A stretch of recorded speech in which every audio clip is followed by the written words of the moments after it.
அவர்கள் அனைவரும் வந்திருக்கிறார்கள். அவர்கள் கொண்டு வந்துள்ள சீரை நீயே வந்து வாங்கிக் கொள்ள வேண்டும் என்று அவர்கள் வெளியே காத்திருக்கிறார்கள். காலையில் நடந்த சடங்கில் நீ பாதியிலேயே வந்துவிட்டாய். ஆனால் ஜலால் அதனை தவறாக எண்ணவில்லை. ஆனால் இப்பொழுது நீ அங்கே வரவில்லை என்றால் அது ஆமீருக்கு பெரும் பாதிப்பை ஏற்படுத்திவிடும். அனைத்தும் உன் கைகளில் தான் இருக்கிறது ஜோதா, அனைத்தும்.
நிகாவிற்கான சீர்களை உங்களுக்காக எங்கள் ஜலால் அனுப்பியிருக்கிறார். தங்க இழைகளால் நெய்யப்பட்ட பட்டு சரிகை. இவை மிக முக்கியமானவர்களுக்கே செய்யப்படுபவை ஜோதா. இதை செய்தவனுக்கு இது போன்று இன்னொன்றை செய்ய வாய்ப்பளிக்க மாட்டோம். அதையும் மீறி அவன் முயற்சித்தால் அவன் கைகள் வெட்டப்படும்.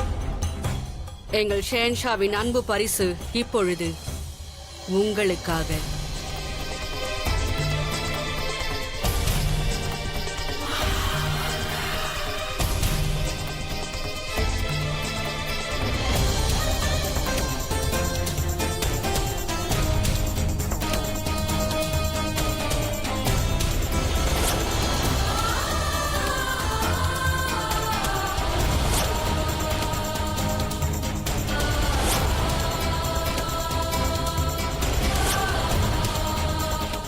ஷேன்ஷா அவர்கள் கூறுவது என்னவென்றால், இதை உங்கள் கைகளால் நீங்களே ஏற்றுக்கொள்ள வேண்டும். நாம் இருவரும் பிரிவதற்கு காரணமாக இருக்கும் அந்த ஜலாலை நான் என்றென்றும் மன்னிக்க மாட்டேன்.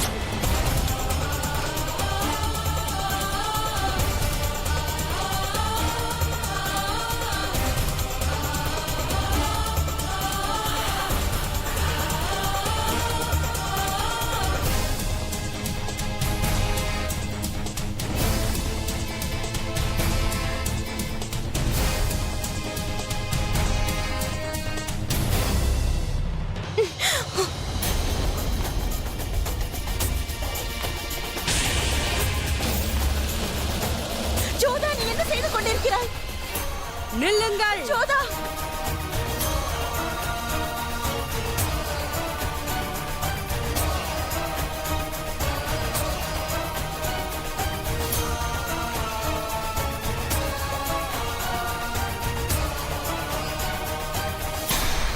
தங்களின் இந்த செய்கையை ஷேன்ஷாவிடம் நான் கண்டிப்பாக தெரிவிப்பேன். இதை அவரிடம் இவ்வாறே காண்பிப்பேன்.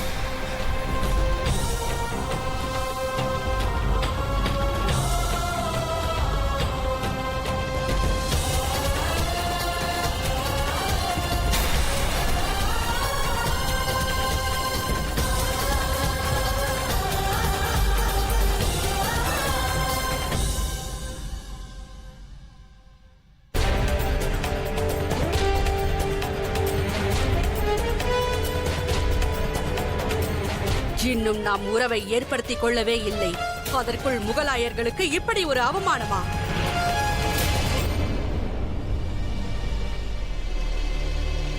அனைவருக்கும் முன்பாக உன் பரிசு நிராகரிக்கப்பட்டு விட்டது. ஷேன்ஷாவின் பரிசு நிராகரிக்கப்பட்டு விட்டது. ஜோதா எரித்தது இந்த வஸ்திரங்களை மட்டுமல்ல, முகலாயர்களின் பேரையும் புகழையும் சேர்த்து அவள் எரித்திருக்கிறாள். நீ இதற்கு சரியான பதிலடி கொடுப்பாய் என்று எமக்கு முழு நம்பிக்கை உள்ளது. கட்டளையிடு போதும். ஆமீரை தாக்க படைகளை அனுப்புகிறேன். சரி என்று கூறினார். டில்லி, ஆக்ரா மற்றும் மேவாத்திலிருந்து படைகளை வர வைக்கிறேன். தங்களுடைய கட்டளைக்காகத்தான் காத்திருக்கிறோம். சரி, ஆமீர் மீது நாம் உடனே போர் தொடுப்போம். போர் தொடுத்து ஆமீரை மண்ணோடு மண்ணாக்கி விடுவோம்.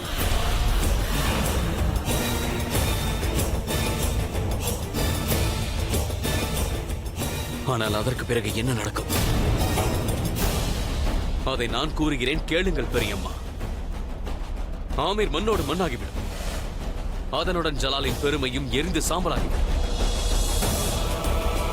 ஆமீரின் ஒவ்வொரு வீரர்களும் உயிரோடு எரிக்கப்பட்டு அமரர்களாகி விடுவார்கள். பின் தங்கள் நாட்டு இளவரசிக்காக தங்கள் உயிரையே கொடுத்தோம் என்று பின்பு அனைவருக்கும் தலைகணமும் கர்வமும் வந்துவிடும்.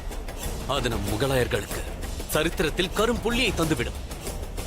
நான் அவ்வாறு நடக்க விட மாட்டேன். அவ்வாறென்றால் நீ மன்னித்து விட்டாய் என்று என்னை நினைத்துக் கொள்ள சொல்கிறாயா? ஜோதாவிற்கு சரியான பாடத்தை கற்றுக் கொடுக்க மாட்டாயா? அவர்களுக்கு பாடம் புகட்டுவதோடு மட்டுமல்லாமல் அவர்களை நான் பழிக்கு பழி வாங்குவேன் பெரியம்மா. ஆனால் போர் மூலமல்ல, நிக்கா செய்து கொண்டு. அவர்கள் கொடுத்த வாக்கை தவற மாட்டார்கள் என்று நான் கேள்விப்பட்டிருக்கிறேன். அப்படி தவறிவிட்டால் அவர்கள் அவமானத்தில் தலை குனிந்து நிற்பார்கள். கொடுத்த வாக்கை காப்பாற்றுவதற்காக அவர்கள் நிக்கா செய்து வைத்தால் சரித்திரத்தில் அவர்கள் எப்பொழுதுமே தலை குனிய வேண்டியதுதான். அதுதான் நடக்கும் பெரியம்மா.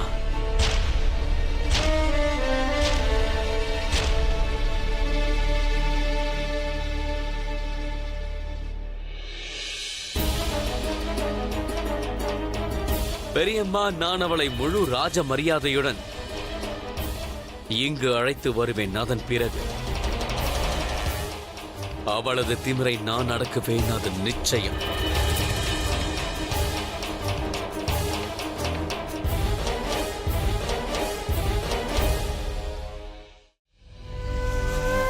தாங்கள் அனைவரையும் காப்பாற்றுவீர்களே கிருஷ்ணா. பாஞ்சாலியின் தொகில் உரிக்கப்படும் போது நீதானே அவள் மானத்தை காப்பாற்றினாய். ஆனால் இன்று என்னை காப்பாற்றுவதற்கு நீ ஏன் வரவில்லை? என்னுடைய திருமணம் முகலாயரோடு நடக்கப் போகிறது. அதை ஏன் நீ தடுக்கவில்லை? இவ்வளவு பெரிய அநியாயத்தை தாங்கள் எப்படி நடக்க விட்டீர்கள்? கோருங்கள். உன்னுடைய கஷ்டத்திற்கு என்னிடம் முடிவு இருக்கின்றது ஜோதா.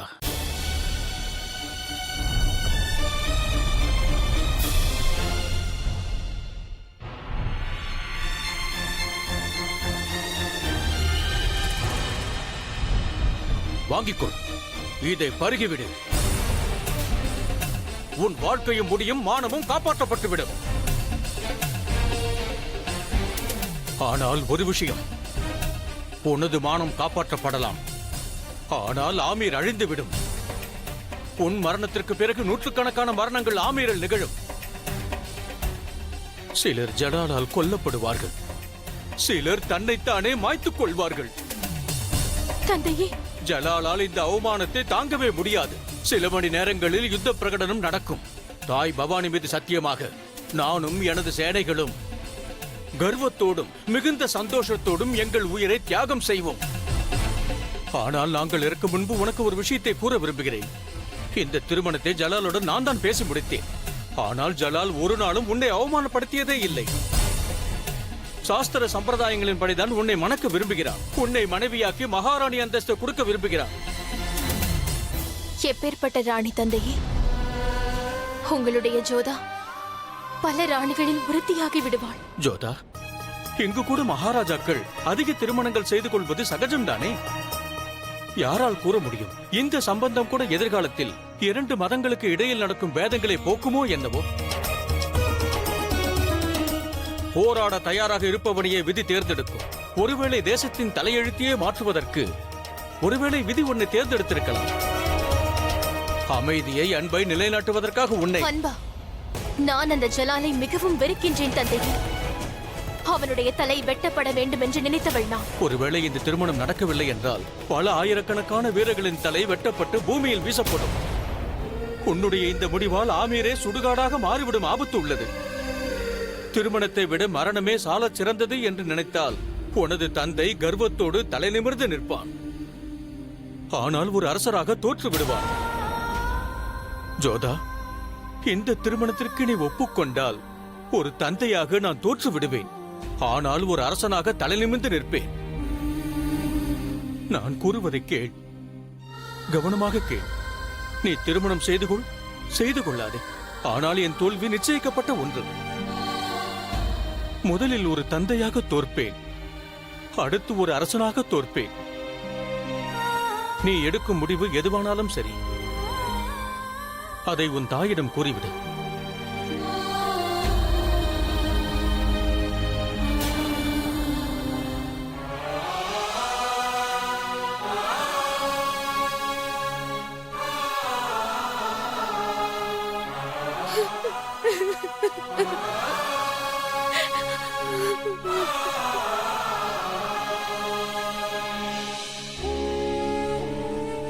எனக்கு உன்னுடைய பதில் கிடைத்து விட்டது ஜோதா.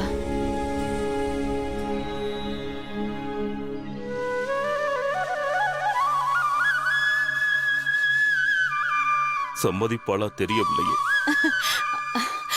ஜோதா ஆமீரை காப்பாற்றும் மார்க்கத்தை தேர்ந்தெடுத்து விட்டாள். அவள் இந்த திருமணத்தை ஒப்புக்கொண்டு விட்டாள்.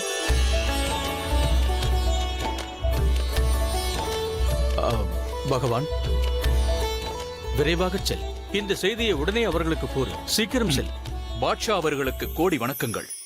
நடந்த சம்பவம் துரதிருஷ்டவசமானது. ஷெகன்ஷாவையோ அவர் அனுப்பியவரையோ எந்த வகையிலும் அவமானப்படுத்தும் எண்ணம் எங்களுக்கு இல்லை. தவிர்க்க முடியாத மன உளைச்சலால் இளவரசி ஜோதா அவ்வாறு நிலை தடுமாறிவிட்டார். ஷெகன்ஷாவையும் முகலாயர்களையும் வேதனைப்படுத்தியிருந்தால் மன்னிக்கவும். அதனால் நடந்த சம்பவங்களை தயவு கூர்ந்து மறந்துவிட்டு தாங்கள் இளவரசியை மன்னித்து ஏற்றுக்கொள்ள வேண்டும்.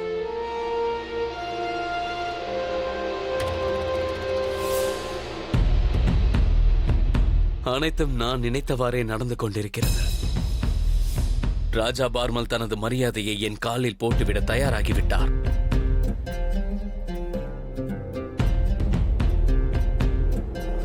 அப்படியென்றால் ஆமீரை நான் மானசீகமாக வென்றுவிட்டேன் என்றுதான் அர்த்தம்.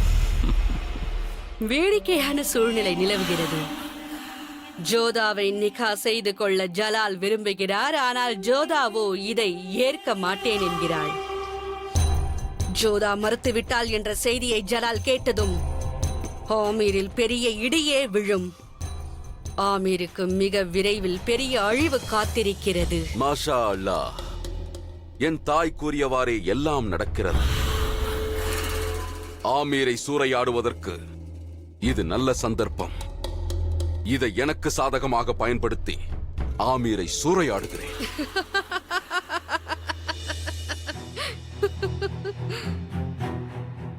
வணக்கம் மகா மந்திரியாரே.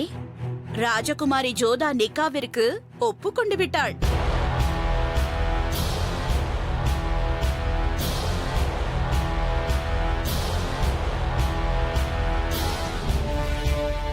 என்ன? ஜோதா நிகாவிற்கு சம்மதித்தாளா? ஆமாம் மகா மந்திரியாரே. அப்படித்தான் ஆமீரிலிருந்து ஷெகன்ஷாவிற்கு மடல் வந்துள்ளது. இனி சடங்குகளை ஆரம்பிக்க வேண்டியதுதான். நாளை பிள்ளை வீட்டார் ஊர்வலமாக செல்ல வேண்டும். நான் எப்பொழுதெல்லாம் முன்னோக்கி செல்ல வேண்டும் என்று நினைக்கின்றேனோ அப்பொழுதெல்லாம் என் விதி என்னை பின்னோக்கி தள்ளி விடுகிறது.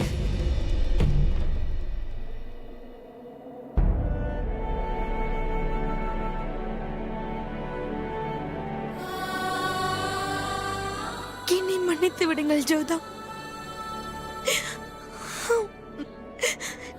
மற்றவரோடு நானும் தங்களை ஏமாற்றி விட்டேன். நான் இந்த உண்மையை தங்களிடம் சொல்லியிருக்க வேண்டும். என்னால் அரசரின் கட்டளையை மீறி துணிந்து செயல்பட முடியவில்லை ஜோதா. நான் தவறு செய்து விட்டேன். பெரிய தவறு செய்து விட்டேன்.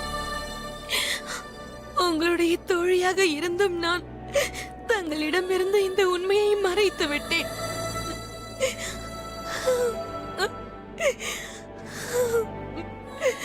எனக்கு தெரியும் ஜோதா, நடப்பது எதுவும் சரியாக நடக்கவில்லை. அனைவரின் கைகளும் கட்டப்பட்டுள்ளது. இனி நம்மால் எதுவும் செய்ய முடியாது. நமக்கு வேறு வழி இல்லை. வழி இருக்கின்றது. ஒரே ஒரு வழி. இந்த திருமணத்தை நான் வேண்டாம் என்று கூற முடியாது. ஆனால் ஜலால் வேண்டாம் என்று கூறலாம் அல்லவா? தாங்கள் என்ன கூறுகிறீர்கள்? அந்த ஜலாலே முன் வந்து இந்த திருமணத்தை வேண்டாம் என்று கூறுவதற்கு நான் ஒரு திட்டம் வைத்திருக்கின்றேன்.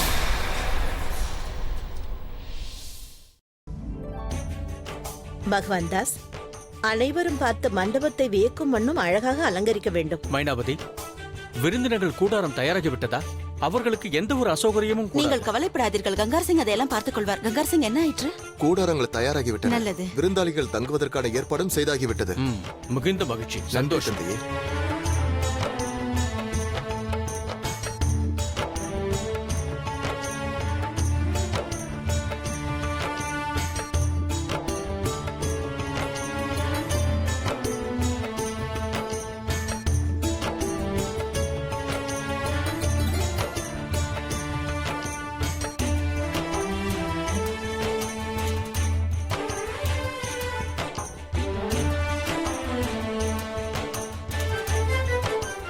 இங்கு பாருங்கள், மாப்பிள்ளை சடங்கிலிருந்து அனைத்து சடங்குகளும் மிகவும் கிரமமாக நடக்க வேண்டும். இது ஆமீர் அல்ல, சாம்பர். அதனால் தான் சரியாக செய்ய முடியவில்லை என்று ஒருவரும் கூறக்கூடாது. உத்தரவு மகாராஜா. சரி.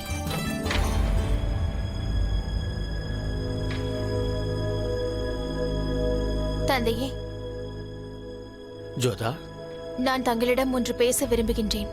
கூறு ஜோதா. தங்களிடமிருந்து ஒரு அனுமதி வேண்டுகின்றேன். என்ன அனுமதி? திருமணத்திற்கு முன்பு நான் அந்த ஜலாலுடன் சிறிது பேச விரும்புகின்றேன். அக்னியை வலம் வரும் முன்பா? நீ என்ன சொல்கிறாய் ஜோதா? உன் திருமணத்திற்கு முன்பு மணமகனை சந்திக்க கூடாது. ஆனால் பாட்டி, நான் தனிமையில் பேசப் போவதில்லை. அனைவர் முன்புதான் அவரிடம் பேசப் போகின்றேன். இருப்பினும் ஜோதா, தந்தையே, முடியாது என்று கூறாதீர்கள். நீங்கள் தலை குனியும்படி நான் நிச்சயம் நடந்து கொள்ள மாட்டேன். தங்களுக்கும் அவருக்கும் கௌரவம் குறையும் அளவிற்கு நான் நடக்க மாட்டேன். ஜோதா, நீ இந்த சம்பந்தத்தை அங்கீகரித்து ஆமீரை காப்பாற்றினாய். உன்னுடைய கோரிக்கையை கௌரவிப்பது என்னுடைய கடமை ஜோதா. நான் கூறியது சரிதானே தாயே? நீ கூறியது மிகவும் சரி பார்மல்.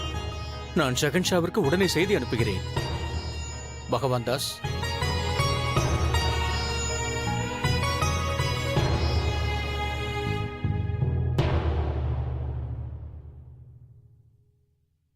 பாட்ஷா நீடூடி வாழ்க.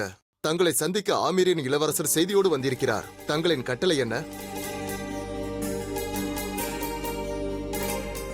என்ன கட்டளையிடுவது? ஒரு வகையில் அவர் எனக்கு உறவினராக போகிறார். அவரை மரியாதையுடன் உள்ளே அனுப்பிவை.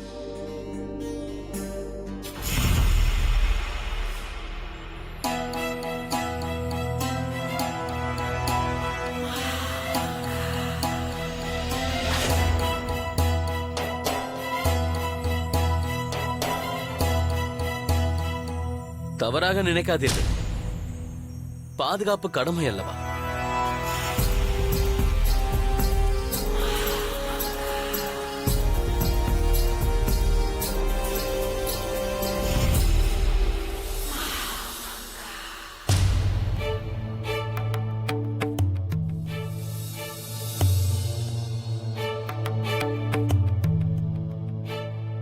இவருக்கு தக்க மரியாதையை அளியுங்கள்.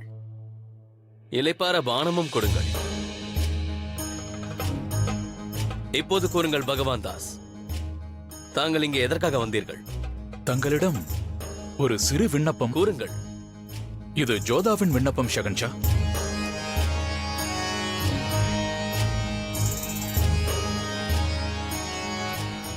திருமணத்திற்கு முன்பாக அவர் ஒரு முறை தங்களிடம் பேச வேண்டுமாம்.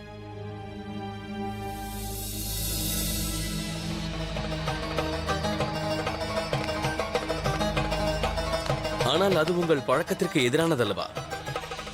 உங்கள் வழக்கப்படி மணமகனும் மணமகளும் திருமணத்திற்கு முன்பு சந்திக்க கூடாதல்லவா? பிறகு இளவரசி என்னை பார்த்து பேச வேண்டும் என்பது எதற்காக? தங்களுடன் தனிமையில் அல்ல, அனைவர் முன்பாகத்தான் பேச விரும்புகிறாள். இருவருக்கும் இடையில் திரை போடப்பட்டிருக்கும்.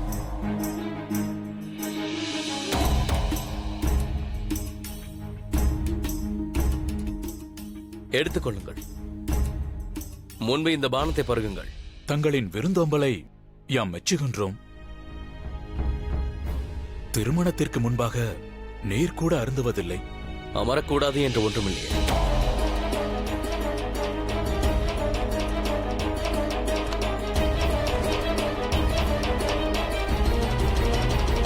அப்படியென்றால் ராஜகுமாரி ஜோதா, அதான் என்னுடைய வருங்கால வேகம், என்னை சந்திக்க வேண்டும் என்று ஆசைப்படுகிறாரா?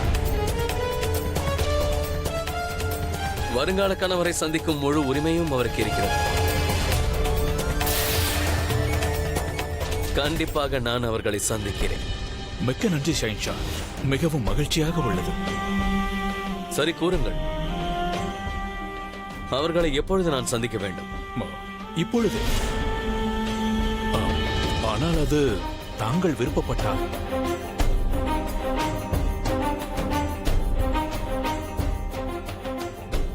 பெரியம்மா, புறப்படுவதற்கு ஏற்பாடு செய்யுங்கள்.